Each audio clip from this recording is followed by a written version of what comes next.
विश्वास है कि आप हंसने के लिए तैयार हैं, मुझे पूरा विश्वास है कि आप मुस्कुराने के लिए तैयार हैं, मुझे पूरा विश्वास है कि आप सोचने के लिए, समझने के लिए और जिंदगी में आगे बढ़ने के लिए तैयार हैं। जिंदगी में विश्वास होना चाहिए। विश्वास बहुत अच्छी चीज है, लेकिन अतिरिक्त आत्मविश्वास नहीं होना चाहिए। Confidence is fine but over confidence no. जैसे जंगल के राजा शेर एक दिन निकल गए, भाई कॉन्फिडेंस तो है ही, जंगल के राजा है। तो सामने से एक जानवर आया, खरगोश चला आया। तो खरगोश को पूछा, दादा जंगल का राजा कौन है? अरे बोले आप हो। और कौन हो सकता है, जंगल के राजा आप है। थोड़ा आत्मविश्वास बढ़ा, फिर आगे बढ़े, लोमड़ी मिल गई, बोलो जंगल का राजा कौन है? अरे आपके सिवाय कौन हो सकता है। आत्मविश्वास और बढ़ गया। 2-3 जानवर ऐसे ही मिले, सबको पूछा, सबने कहा हुजूर आप है, जंगल के राजा आप है। आत्मविश्वास कमाल का हो गया। अंततः एक हाथी मिला। हाथी मदमस्त अपनी मस्ती में झूमता चला आ रहा था। शेर ने हाथी से भी पूछ लिया, बताओ जंगल का राजा कौन है? हाथी को आया गुस्सा, लपेटा सूंड में, उठा के दूर फेंक दिया।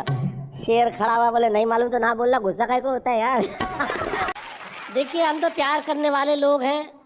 बाजी प्यार की बातें सुनाती, पता नहीं कहाँ कहाँ ले जाती हैं आदमी को। मैं कहीं नहीं लेके जाता, आस पड़ोस में ही घूमता रहता हूँ। है लाली आँख में तेरी वफा की, अच्छा है लाली आँख में तेरी वफा की, या दिल में तेरे इलू इलू है।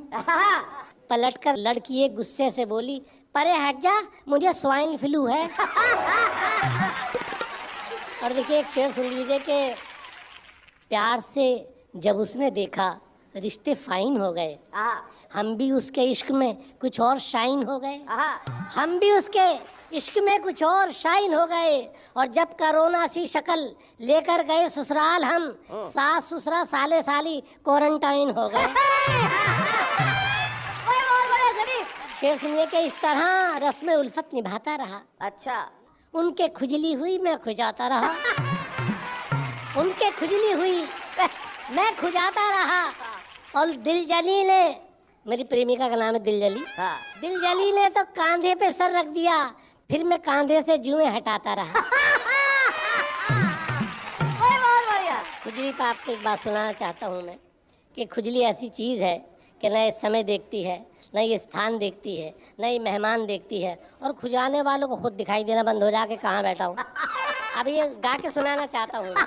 ये बात बढ़िया है, बिल्कुल सही बात है। खुजली तू न गई मेरे तन से, खुजली तू न गई मेरे तन से, कभी मेरा गुड़ू दीवारों से, कभी खुजाऊं पलंग से। खुजली तू न गई मेरे तन से, खुजली तू न गई मेरे तन से, वहीं शुरू हो जाऊं मैं तो जहां मिले कोई मौका। अच्छा, वहीं शुरू हो जाऊं मैं तो जहां मिले कोई मौका। कभी लगाऊं छक्का यारो, कभी लगाऊं चौका। बीबी ने समझाया है, बीबी ने समझाया मुझको, देखो अपने पन से।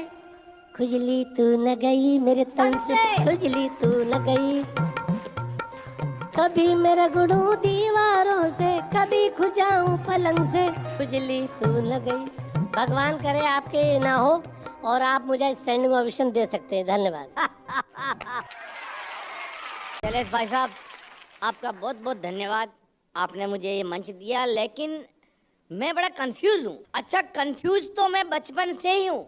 बचपन में मेरी माँ कहती थी मेरा शेर बेटा, पापा कहते गधा है साला, गुरुजी कहते उल्लू का पट्टा, दोस्त क्या क्या कहते मैं आपको यहाँ बता नहीं सकता। लुगाई आई तो सीधा ही जानवर कहने लग गई। अब मैं कंफ्यूज हो गया यार, मैं जानवर हूँ या इंसान हूँ। मैं तो सीधा डॉक्टर साहब के पास चला गया। तो डॉक्टर साहब ने कहा तेरी शक्ल से तो पता नहीं चल रहा, जांच करनी पड़ेगी। उन्होंने सिरिंज में ब्लड निकाला, परख नली में डाला और मुझे परख नली पकड़ाई। तो वो 8-10 सैंपल पड़े हुए उनके बीच में रख दो। मैंने सैंपलों के बीच में परख नली रख दी। आधे घंटे बाद मुझे बोले सैंपल उठा के ला। अब मैं बचपन से ही कंफ्यूज, न जाने कौन सा सैंपल उठा कर लाया, डॉक्टर साहब के हाथ में थमाया। डॉक्टर साहब ने जांच रिपोर्ट बनाई, उसमें आया आप ऊंटनी हो और 3 महीने से गर्भवती हो। मेरा दिमाग खराब हो गया। मैंने कहा ये नहीं चलेगा। मैं पंडित जी के पास गया, ज्योतिषाचार्य के पास। वो बोले चल तेरी कुंडली ला। मैं कुंडली ले गया, कुंडली को उन्होंने चारों तरफ से देखा, बोले यार कुंडली में पता नहीं चल रहा है तो जानवर है या इंसान, पर नवे ग्रह में राहु और केतु की कुदृष्टि है, इसलिए बहुत जल्दी तेरे माथे पे सींग और पीछे पूंछ उगेगी। अच्छा। मैंने कहा यार पंडित जी कोई उपाय बता दो। तो पंडित जी ने कहा अपने हाथों से काले कुत्ते को रोटी खिलाना। तभी दूर से एक काला कुत्ता दौड़ता हुआ आ रहा था। हाँ। उसके मुंह में ऑलरेडी रोटी फंसी हुई। अच्छा। वो आया, जंप लगाई, रोटी मेरे मुंह में ठूस दी गप। अच्छा। मैंने कहा यार पंडित जी ये क्या था? तो पंडित जी बोले यार यूं लग रहा है इस कुत्ते को भी किसी पंडित ने यही उपाय बताया है। बहुत बढ़िया मनोज। अब आप समझ गए होंगे मैं कौन सा वाला हूँ। हाँ। अच्छा मैं जितना कंफ्यूज हूँ मैं वैसे ऐसी बड़ा लक्की आदमी हूँ। अच्छा पहले मैं तो मुंबई भी आ गया। हाँ। मुंबई आया तो मैंने एक सेठ को कहा सेठ जी आप मुझे नौकरी पे रखो। वो बोले बिल्कुल तेरे को नौकरी पे रखेंगे, लेकिन मैंने सुना तू लक्की आदमी है, तेरे आने के बाद मेरी दुकान में बिक्री बढ़नी चाहिए। मैंने कहा व्हाई नॉट, बिक्री बढ़ेगी, मैं आ गया हूँ। भगवान कसम बिक्री बढ़ी, इतनी बिक्री बढ़ी, सबसे पहले उसकी दुकान के सारे सामान बिके, फिर उसका फर्नीचर बिका, फिर उसकी दुकान बिकी, लास्ट टाइम जब आया दोनों किडनियां बिकवा कर आया हूँ। बहुत बढ़िया मनोज।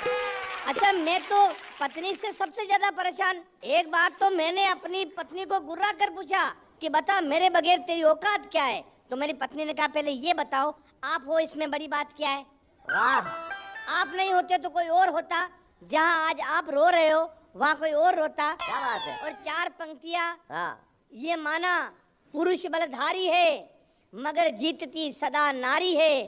अरे सांवलिया सेठ प्रभु द्वारिकाधीश के 56 भोग पर केवल एक तुलसी भारी है, केवल एक तुलसी भारी है। बहुत बहुत आभार। मनोज क्या बात। पुरुष बलधारी है लेकिन नारी सदैव भारी है, इसमें कोई शक नहीं। जब तुम ये पढ़ रहे थे मनोज मुझे अचानक बड़ा पुराना कहानी कह दीजिए, लतीफा कह दीजिए, याद आ गया कि एक बार क्या हुआ कि हेलीकॉप्टर जा रहा था, हेलीकॉप्टर में 10 पुरुष और एक महिला सवार थे। अचानक कुछ तकनीकी खराबी हुई तो भाई ये तो गिरेगा, सब मरेंगे क्योंकि वजन ज़्यादा हो गया है। जो पायलट था उसने कहा कि मैं रस्सी लटकाता हूँ, आप सब एक एक करके लटक जाइए और देखिए जो है वो एक आध आदमी को किसी को कूदना पड़ेगा तभी ये उड़ पाएगा, वरना नहीं उड़ेगा, वजन ज़्यादा हो गया नहीं तो सब मरेंगे। अब 10 पुरुष और एक महिला लटक गए, अब कूदे कौन? तो महिला ने भाषण देना प्रारंभ किया, बोले त्याग की प्रतिमूर्ति नारी है, जितने भी त्याग की है नारी ने की है, पुरुषों के लिए बलिदान की बारी आई तो मैं करूँ।